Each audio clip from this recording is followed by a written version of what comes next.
Hey there, nerds! Dr. Jordan Breeding here to ask if you'd strangle a baby in its crib if it meant saving the lives of 10 elderly people. Can't decide? Don't worry, the baby is secretly Cyborg Hitler, so it doesn't matter. Forget I even brought it up. Movies about people shooting each other are often more interesting if they make you think about why the shooting is happening. That's why films like Sicario and No Country for Old Men win piles of awards, while Sicario 2 and Two Country 2 Men were quickly forgotten, despite both movies featuring a scene where Josh Brolin raps about the border. Keep running that mouth of yours, I'm gonna take you in the back and screw you. But much like Joe Rogan, movies often want the credibility that comes from looking thoughtful without the hard work of actually being thoughtful. They'll sometimes have complicated villains introduce interesting, complex themes, only to immediately abandon them the moment that they get in the way of exploding heads. And these philosophical magic tricks include... In The Falcon and the Winter Soldier, the villainous Flag Smashers are understandably quite upset that their name is dumb as shit, and also that they and many others were left homeless when half the world's population suddenly popped back into existence. Meanwhile, the new Captain America discovers that performing summary executions on foreign soil with big-ass shields to the face is frowned upon for some reason. Finally, a Marvel story that raises issues more complicated than, I wonder what kind of space elf the Hulk is gonna punch next. Like, how much responsibility do we have to the world's poor and desperate? When do superheroes cause more harm than good? I hope you're not expecting answers, because those are some rhetorical ass inquiries. The Flag Smashers progress from robbery to blowing people up kinda just because. Their leader, Carly, is supposedly getting more desperate, but the situation is so vague, she comes across as somebody who just skimmed Wikipedia's anarchism page and spends her days punching scarecrows that are wearing t-shirts that say, "The economy." Ready? Fight! After Sam stops Carly's final plan to take a bunch of politicians hostage, he gives a rousing speech about how we all just need to get along. It's a unifying approach that's worked, no times in American history. He basically says, "Hey, Mr. Stock Evil Politician, the people who threatened to murder my sister raised some valid points. Please think about solving poverty forever. Thank you." You've got to do better, sir. And then the show ends with nothing having been resolved. Is the Global Whatever Council struggling with massive logistical problems, or are they just a bunch of lazy assholes? It doesn't matter, because the people that explode shit have been exploded too shit, and the problems Marvel says we should actually care about have been solved by spinning around in a circle with metal wings outstretched. Oh, I forgot to talk about John Walker, but man, so did the show. Dude went from psychopath trying to murder my boy Bucky to trading quips with him an hour later. Wait, is that a metaphor for how quickly America forgets the atrocities it commits? Probably not. The question you have to ask yourself is, The Incredibles 2 has the same problem. Its villain, Evelyn Badpun, wants to sabotage the public rehabilitation of superheroes because she thinks society shouldn't rely on them to solve all our problems. And to do this, she uses mind control to blow up a boat full of diplomats. Okay. Things get sillier, and then you die. I mean, based on what the movie tells us, Evelyn is kind of right. I mean, we shouldn't trust superheroes to solve all our problems. Her father was murdered because he foolishly waited around for a superhero to save him. Why does society love flashy but fallible systems more than reliable but mundane ones? Why are we so obsessed with the idea of superior people who can always bail us out?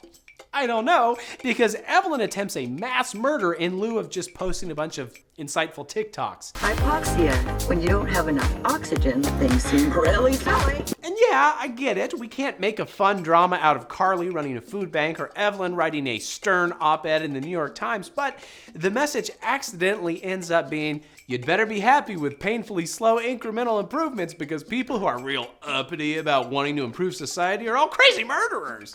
What, you think that's funny?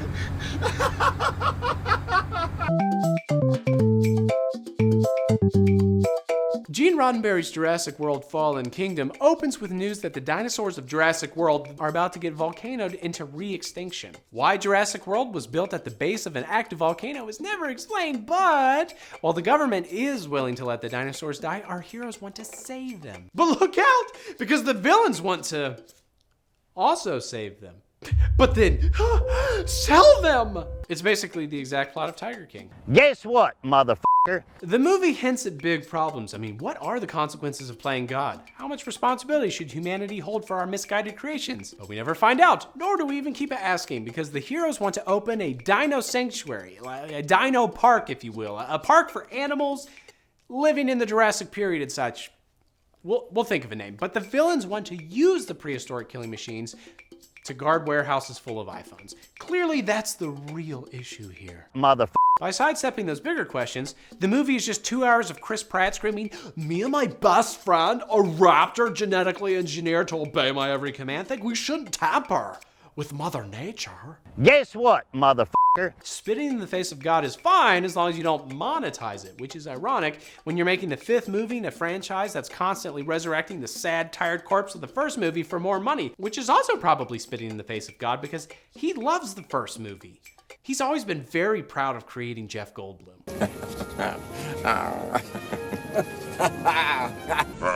Anyway, the upcoming Jurassic World Dominion is going to be about how humanity needs to adjust to the widespread existence of dinosaurs, even though they should probably be asking whether continuous violent dinosaur rampages should maybe be stopped. I mean, no matter how much Bryce Dallas Howard wants to coddle them. Instead, it's, please watch our billion-dollar movie about how people getting swallowed whole by monstrous creatures is fine, as long as no one's trying to make a buck off it. But consumers want them bigger, louder, more teeth. Iron Man 2, if you can think back through the misty haze of 50 other Marvel movies, pulls the same trick. We learned that Tony Stark's dad, Roger Sterling, developed his magical arc reactor with the help of Soviet defector Anton Vanko. But Vanko wanted to make fat stacks on the black market, so Stark Sr. shipped his Ruski ass to Siberia and took sole credit for the reactor, while Vanko drunkenly raised a ice-cold Mickey Rourke. Better to be dead and cool than alive and uncool. Now, at the risk of getting ostracized for taking a bold political stance, I think that selling dangerous technology on the black market is bad. But also, Howard Stark became a bajillionaire weapons mogul. It's not like his powerful morality made him a poor or something. This is one of many Marvel movies exploring how past failings come back to haunt our heroes, only to back off before that exploration makes buying an action figure unpalatable. Power up and unleash an arsenal of awesome firepower, all at your command. I mean, Howard Stark talked a big game to Vanko about creating for the good of society, but he didn't exactly give his ideas away, and also, all of his ideas pretty much kill society, so... Do people as rich and famous as Howard and Tony have a moral responsibility to use their wealth and power for good? Is there a right way to sell weapons? I mean, how many people have Stark weapons killed anyway? I don't know, because in the Marvel movies, the past only comes back to haunt you in the form of half-naked dudes with whips. Which, to be fair, is also something that I'm haunted by. So Mickey Rourke tries to whip Tony's ass to death because he's angry about his dad getting a bum deal, and Howard's whole, I want to use technology to save mankind, but also here are hundreds of expensive ways to murder mankind that will make me richer than most countries hypocrisy.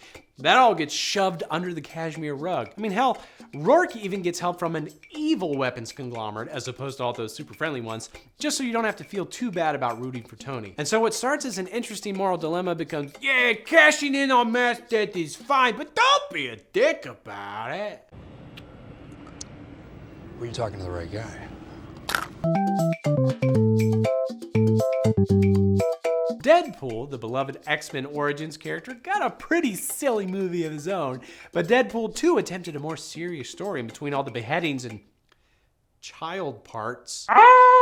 The premise is a psychotic badass called Cable travels back in time to kill a kid named Russell before he murders his abusive orphanage headmaster, then gets a taste for crime, and then grows up to be a supervillain who kills Cable's family. Deadpool gets involved and tries to save Russell's life by convincing him to follow a different path. 1 million criminals are slaughtered in the process, and yes, that is the plot of Looper. Exactly. Literally. Deadpool succeeds in redeeming Russell, but then the headmaster is immediately killed anyway by a side character's wacky gag. It's like the movie couldn't decide if it wanted to be a serious drama or the big budget version of a nutshot compilation, so it's a story about Deadpool and Cable butchering dozens of random bad guys while debating Deadpool's argument that anyone can be redeemed except, I guess, the abusive headmaster. I'm gonna miss him.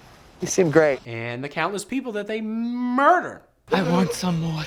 I bet you do, Brown Panther. Cable is redeemed despite being an adult man trying to blow off a child's head. So clearly, no one is beyond help here. Again, I get that you can't make a thrilling action flick out of Deadpool convincing dozens of guys to go to therapy, but while a good moral dilemma can make a movie feel weighty and serious, it's hard to solve these problems within the confines of what makes an action movie fun and successful. And so, you end up with a worldview where problems, no matter how interesting they are, ultimately have to be riddled with bullets until they magically go away. Your face looks backwards. Now, I'm not saying that characters shouldn't be redeemed. I mean, redemption is great. God knows I need it thanks to certain proclivities. What's this, precious? Yum. But a story about redemption doesn't work if it's also a story about gunning down faceless masses. Then it's just a story about one of our pop culture overlords deciding which beloved character they want to market next. I mean, take Loki, who, spoiler alert, is the star of the hit Paramount Plus series Loki.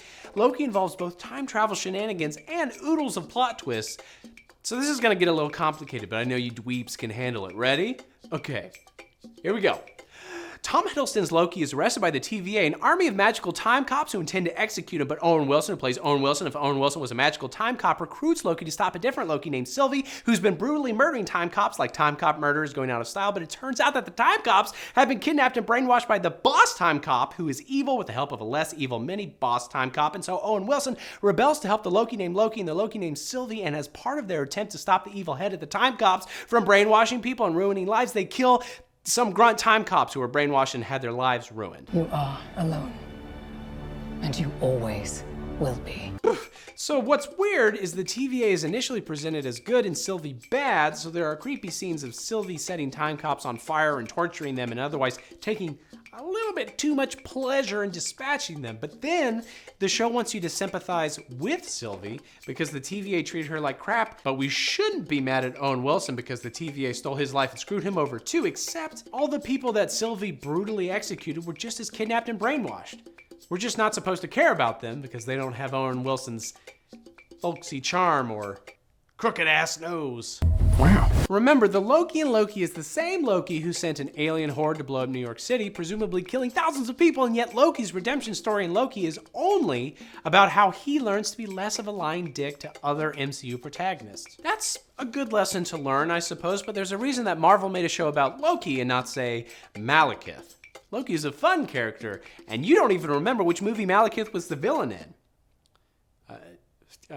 Fatal Attraction, I think. A look that led to an evening. Look, I'm not trying to make you feel guilty for enjoying Marvel shows. I have a tattoo of Spider-Man crawling out from between my butt cheeks, but there's tension between it's never too late to redeem yourself and part of redeeming yourself means beating people to death. You end up telling stories about how redemption is for hot, interesting people, while the rest of us bozos are just cannon fodder for their enlightenment rampage. You could at least minimally solve it by having them realize how horrifying their past actions were, but that almost never happens. Loki, I've studied almost every moment of your entire life. You've literally shit your pants like 50 times. Well, I'd never do it again. The hit DC show Vision Wanda is about exploring the grieving process, like denial, anger, enslaving hundreds of people in a waking nightmare where every moment makes them long for death, depression. Wanda is sad because her Robobo, Vision, died, so she uses her magic powers to transform the town of Westview into a sitcom world. But it's made very clear that this is horrific for Westview's people. Whenever they're snapped out of their reverie, they make like me after eating even a single morsel of Burger King food and beg for help or death. But because this is still a Marvel show, the emotions need to make way for color-coded laser fights later, so enter Agatha, a witch with the elaborate backstory of is evil and the complicated motivation of wants to do more evil. That makes Agatha bad, while Wanda is good because she's been using magic for, let me check my, evil? Ah, shit.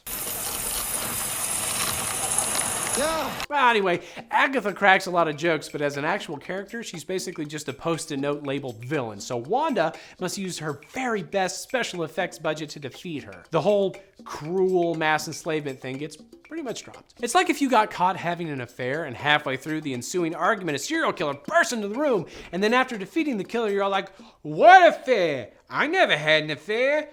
How dare you! While your junk still hangs out of your pants. Keep your dick covered and shut up! At the end of WandaVision, Monica tells Wanda, they'll never know what you sacrificed for them.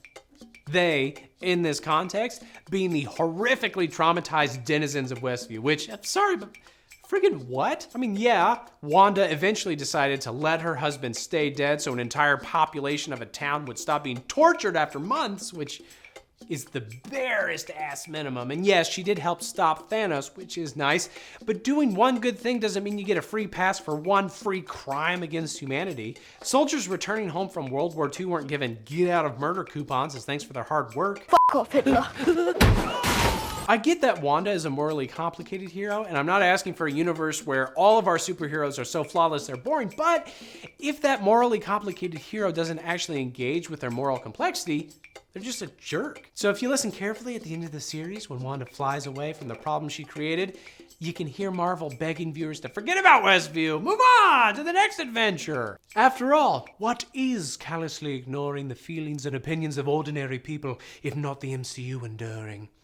It's just like this wave washing over me again and again. It knocks me down, and when I try to stand up, it just comes for me again. Speaking of a world where ordinary people don't matter, let's talk about Star Wars. I've already discussed how the sequel trilogy's ambiguity ruins the whole having stakes and things you care about thing, but The Last Jedi specifically also infuriated dorks by asking a big question.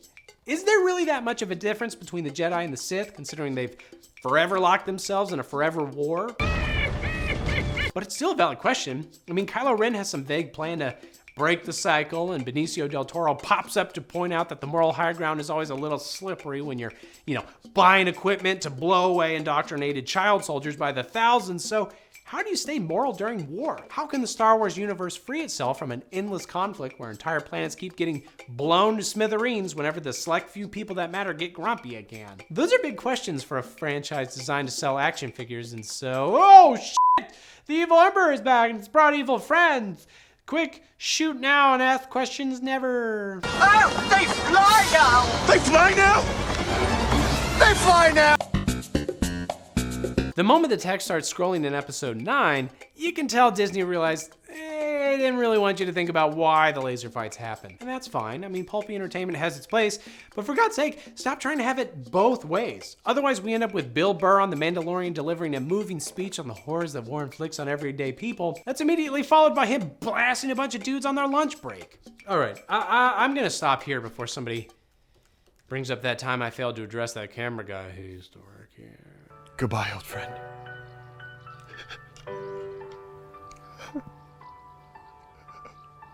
Yeah, man, see ya.